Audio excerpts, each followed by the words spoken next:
Dear learners, welcome to my YouTube channel. In this video, we are going to see a wonderful topic, economies and diseconomies of scale. Before getting into the topic deeper, let us understand economies and diseconomies with the help of this graph. When the producer is increasing the production and the cost per unit falls, when the producer is increasing the production and the average cost means what? Average cost means the cost per unit. When the cost per unit or when the average cost reduces with the increase in production, this leads to economies of scale. And when the production increases and the average cost also increases, when the production increases and average cost also increases, this leads to diseconomies of scale. Economies of scale. Let us see what do you mean by economies of scale. Economies of scale means what? When the producer is increasing the scale of production. When the producer is increasing the scale of production, for example, the producer production increases, average cost decreases. With the increase in production, when the cost reduces, this leads to economies of scale. When the production increases and average cost decreases, this leads to economies of scale. Economies of scale are of two types. Broadly speaking, it is are of two types, known as internal economies of scale and external economies of scale. Let us see what is internal. Internal means what? Which is enjoyed by the firm. It is firm specific, and external is enjoyed by all the firms in the industry. In an industry, you can see there may be many firms, and when one single firm is enjoying that economies of scale is known as firm specific, and that is known as internal economies of scale. When all the firms all together enjoying, it is known as external economies of scale. Let us see elaborately what do you mean by internal economies of scale. Internal economies of scale, as I've already mentioned, that these economies are firm specific. And these are particularly available to that particular firm which intends to increase its level of output. The firm which wanted to increase its production, a firm who wanted to increase its production is enjoying this internal economies of scale. So therefore, these internal economies of scale is available to that particular firm who wanted to increase the production. Why this is known as internal? This is known as internal because this is not shared by other firms in the industry. Other firm means what? Those who are not expanding their scale of production. Let us see what are the different categories which may fall under internal economics. Let us see the first one, managerial economies of scale. First one, managerial economies of scale.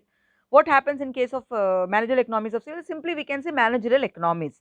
Generally, you can see when the firm is increasing its production, already a manager is being appointed, already a particular human resource is being employed in order to look after the existing production. If 100 more or 50 more is being added to that already which they were producing before, it makes no difference because they can use the same manpower. Like that particular firm can use the same manager, and without employing one more manager, without employing a new employee, under the guidance of that particular manager, the work is being taken care of. So therefore, you can see that the expenses as far as a new manager need to be appointed, expenses in terms of this particular category has been reduced.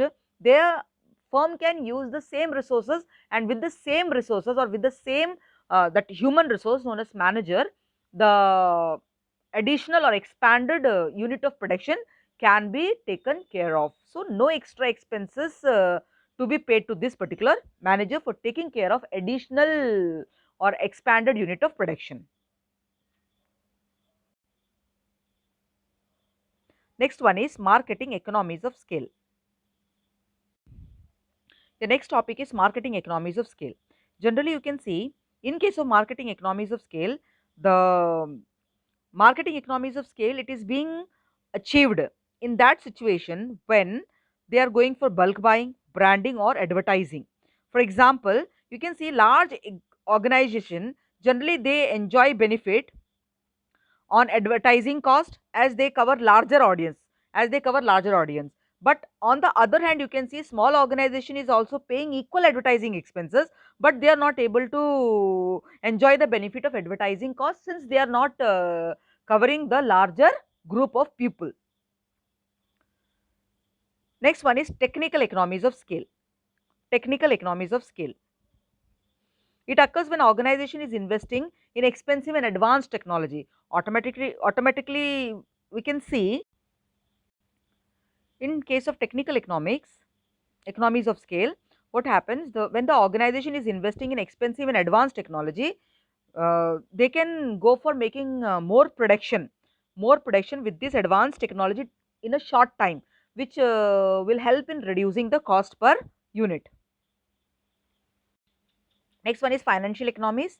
Financial economics means that the banking organization also, banking institutions also, they want to lend to those particular organizations or institutions who have good credibility in the market, who is having good repaying capacity in the market. Generally bank prefer to grant a loan to that particular organization who is having a good repaying capacity or who is having a good reputation in the particular market. So generally large organization is basically being attracted by the banking institutions, and they used to get preference also whenever they go for getting loans, since they are having good reputation in the market.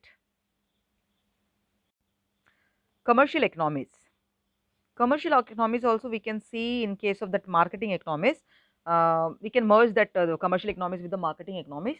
That in case of this commercial economies, what happened? The organization, big organization, they are enjoying the benefit of buying raw materials in bulk. They are enjoying benefit. They are that also they are enjoying transportation charges. Also they can enjoy easy credit from banks. Also they can get. So these all things are being enjoyed by that particular organization who intends to increase their production, or simply we can say in case of large organization they enjoy this. Next one is specialization economies. In case of specialization economies, when the organization intend to expand its production, automatically what happens, they can go for having better division of labor on the basis of specialization.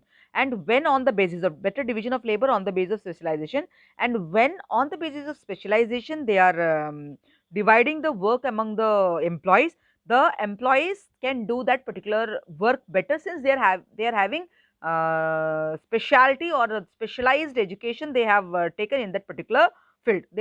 They would have got such specialization maybe out of experience or out of the course intentionally they have studied in order to acquire that particular knowledge. So these are all are coming under internal economies of scale, and because of this internal economies of scale, these internal economies are available to that particular firm which wanted to expand its production. It is not available to that particular firm who is not interested to expand its production. Therefore, it is known as internal, because it is enjoyed by that particular firm who is intending to expand its production. Next one is external economies of scale.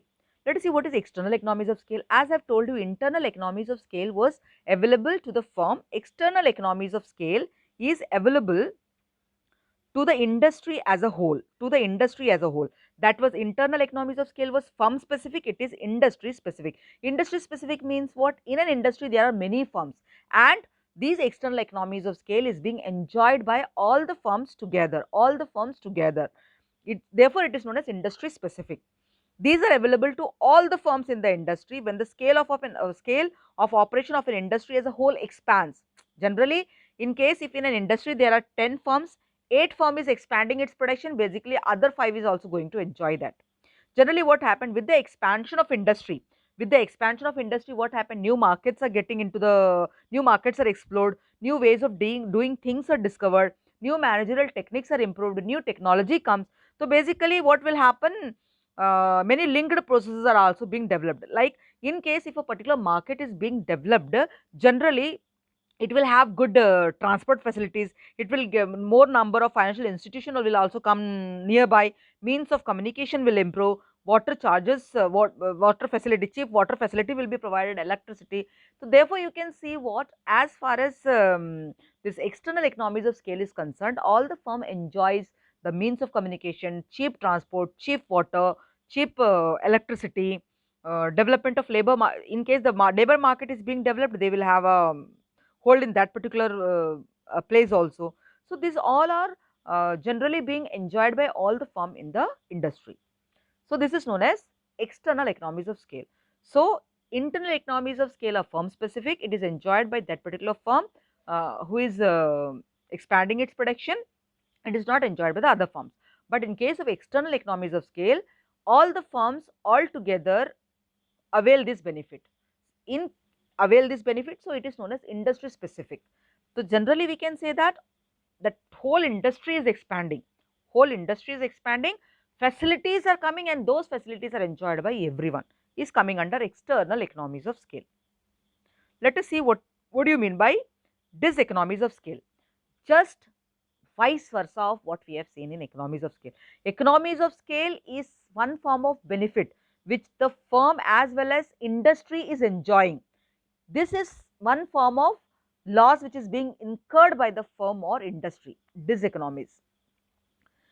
What happens that when the things go beyond a particular point, automatically it creates some imbalances. In our life also it creates some imbalances. That is what we are able to see in case of diseconomies of scale. So in this I have very clearly mentioned that it is the losses which is being incurred by the firm or the industrial units in an area. And during in case of diseconomies of scale, the average cost starts increasing, as I have told you. With the increase in production, the average cost also increases. As the production is increasing, average cost also increases. So this particularly happens when the organization grows excessively large. It becomes difficult in order to control. It becomes excessively difficult in order to control when beyond a particular point, when the organization is expanding without making some or the other arrangement in order to control the whole things. So therefore, diseconomies of scale, it causes larger organization to produce goods and services at increased cost. At increased cost of production, they are producing more. These diseconomies are also of two types, as we have seen in that case, known as internal diseconomies of scale and external diseconomies of scale. Whatever internal diseconomies by that particular firm who is expanding will be suffering, and external diseconomies, the whole industry will be suffering because of external diseconomies. The same thing, whatever we have seen there, like managerial economies, diseconomies. You can see that when a particular person, internal diseconomies of scale are of various types we can see. First one is managerial diseconomies. Managerial diseconomies means what? Uh, in case if a manager is being overburdened with so many work, what will happen? He won't be able to take care of the routine work for which he is responsible. That also he cannot do. So the primary work which was the primary work for which he was appointed, in that work itself he won't be able to give time. So therefore, a person if he is being overburdened, generally what will happen? Generally his capacity, his competency will come down, his ability will come down. So therefore, this will lead to diseconomies. Next one is marketing diseconomies. Marketing diseconomies means what?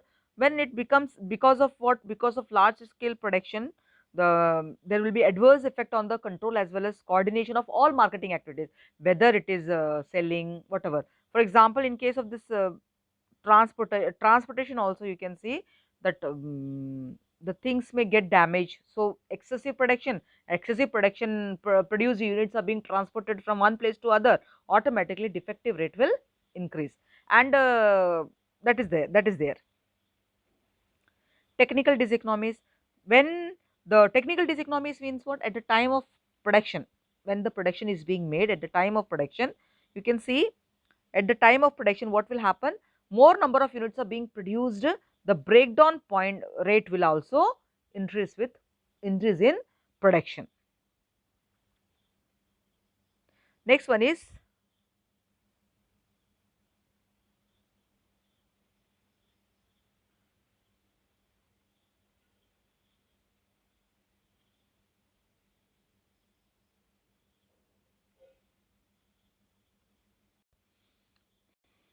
the topics were repeated. You can see like financial diseconomies are there. Financial diseconomies means what? When the repaying capability of an organization comes down, automatically it will be difficult for them to acquire more funds from the financial institution. It may lead to what? Financial diseconomies. And specialization diseconomies, what will happen? Basically, you can see basically you can see that the division of labor specialization, on the base of this division of labor specialization, we have seen that in the beginning it was giving good production, but what will happen after a particular point? The employees will become monotonous, doing the same work again and again. It is not at all giving any kind of enthusiasm or interest to them, so it will also lead to what? Diseconomies.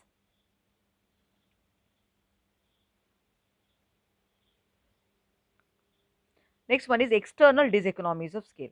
External diseconomies are the losses or diseconomies which is incurred by the business firm or an industry. Generally, you can see when the size of the organization increases, it will lead to uh, it will lead it will lead to it will adversely affect the industrial peace, in which will go the labors will go for strikes, lockdowns, go slow tactics. So generally you can see what? When more production is there, the dirty colonies, more number of dirty colonies will come, water will be polluted, air will be polluted, there will be more increase in the cost of production, etc., etc. Means of communication and transportation will also be overburdened. So all the negative things whichever you can see because of increase in production,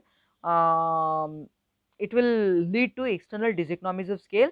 And because of this internal and external diseconomies, long run average cost curve or long run average cost curve, simply speaking, you can see that the average cost per unit increases, and with the increase in production.